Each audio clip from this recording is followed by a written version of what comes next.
in the hallowed shadowed halls of Asgard, where tales of glory and valor ring like the clash of swords on shields. One god's story is often told only in hushed whispers. This isn't a saga of thunderous battles won or of empires conquered, but of a profound price paid in solemn silence.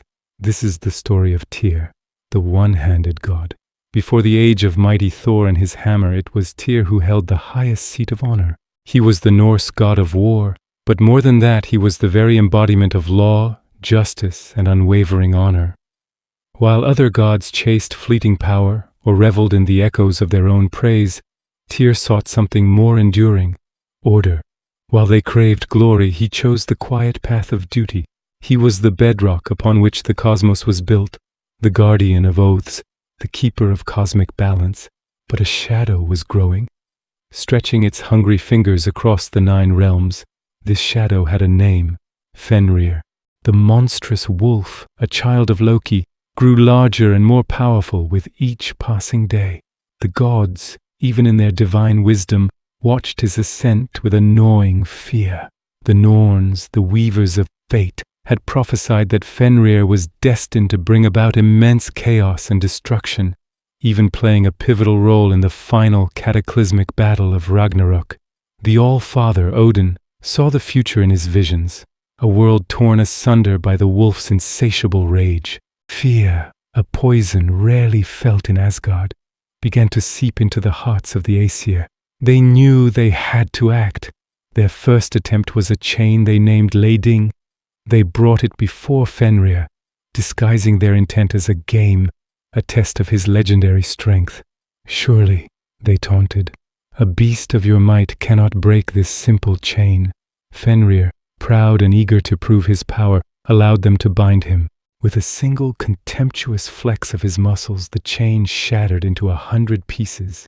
The gods exchanged nervous glances. Undeterred, they commissioned a second, far stronger chain, named Dromi. It was twice as thick, forged with unparalleled skill.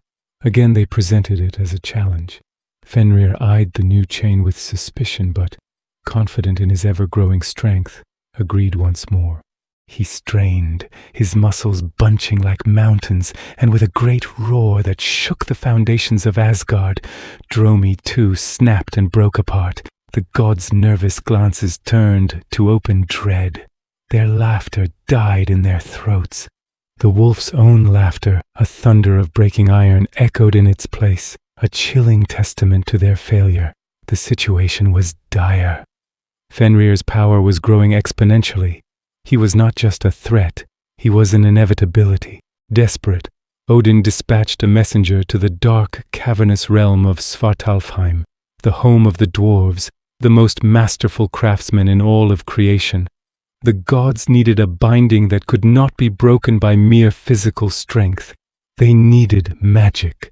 The dwarves in their subterranean forges agreed to the task. They set about crafting a fetter from the impossible, weaving together 6 mythical ingredients. They took the sound of a cat's footfall, silent and stealthy. They gathered the beard of a woman, a thing that does not exist. They harvested the roots of a mountain, unseen and deep. They collected the sinews of a bear for its unyielding strength. They used the breath of a fish, an ethereal wisp, and finally they added the spittle of a bird. From these paradoxical, intangible things, they forged a binding named Gleipnir. When the messenger returned to Asgard, he presented not a heavy iron chain, but a ribbon. It was as thin and soft as silk, shimmering with a faint otherworldly light. It seemed fragile, almost delicate. The gods brought it to Fenrir for a 3rd time, but the wolf was no fool. He had grown wiser with each attempt. He saw the silken ribbon, and his canine instincts screamed of a trap. He could smell the magic woven into its threads, a power not of metal, but of spells and deception. He circled the ribbon, his golden eyes filled with suspicion. "This ribbon looks like no test of strength," he growled, his voice a low rumble. "There is trickery here.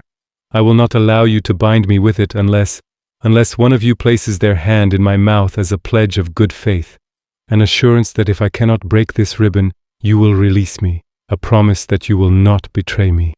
A heavy, suffocating silence fell upon the assembled gods. The mighty Thor, the thunder god who never shied from a fight, clutched his hammer Mjolnir, but his legendary courage failed him. He looked at his hands, then at the wolf's jaws and said nothing. Odin, the All-Father, whose wisdom was said to encompass all things, averted his gaze. His knowledge offered no solution, no escape from this terrible, impossible bargain. The other gods shuffled their feet, muttering amongst themselves, each unwilling to make the sacrifice. Who among them would give up a part of themselves for the safety of all? Who would pay the ultimate price for peace? The moment stretched, thick with tension and shame. Then one god stepped forward from the crowd. It was Tyr. His face was a stoic mask of grim resolve. He didn't boast. He didn't speak of glory or duty or honor. His actions would speak for him. He walked calmly towards the colossal wolf, his gaze steady, his purpose absolute. He met Fenrir's distrustful eyes, and in that silent, profound moment, an understanding passed between the beast of chaos and the god of order. It was a pact sealed not with words, but with mutual respect for the gravity of the act. Without hesitation, Tyr placed his right hand, his sword hand, the hand with which he upheld justice, deep into the gaping, saliva-slicked maw of Fenrir, past rows of teeth like sharpened daggers. It was a willing sacrifice, an offering made without fanfare. A collective sigh of relief washed over the other gods. They sprang into action, quickly wrapping the silken Gleipnir around the wolf's powerful legs. Fenrir braced himself, expecting to shatter it as he had the others. He pushed, he strained, he pulled with all his might, unleashing his full monstrous power. But the magical ribbon held fast. The more he struggled, the tighter it became. He was trapped. A howl of pure, unadulterated betrayal ripped through the cosmos as the horrifying truth dawned on him. The gods had lied. The pledge was false. In a spasm of furious agony, his jaws snapped shut with the force of an avalanche. Tyr didn't scream. He didn't cry out in pain or even flinch. He simply stood there, his arm now ending at the wrist in a spray of divine golden blood, his face an unreadable carving of stone. He had given his word, and he had honored the terms of the wolf's bargain. He had paid the price. From that day forward, Tyr became known as the one-handed god. His story may not be sung as loudly in the boisterous mead halls as Thor S or Odin S, but his legacy is arguably more profound.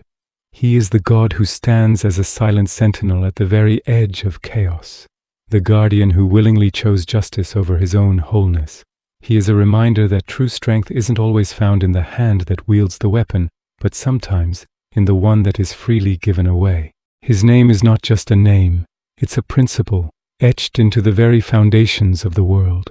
It is a timeless testament to the difficult truth that the greatest sacrifices are often made in silence, away from the roar of the crowd. His is the quiet honor of the void, the selfless glory of the sacrifice. Thank you so much for joining me on this journey into the heart of Norse mythology. If you enjoyed this story of honor and sacrifice, please hit that like button and subscribe for more tales from the ancient world. Let me know in the comments which myth you'd like to explore next. Until then, stay curious.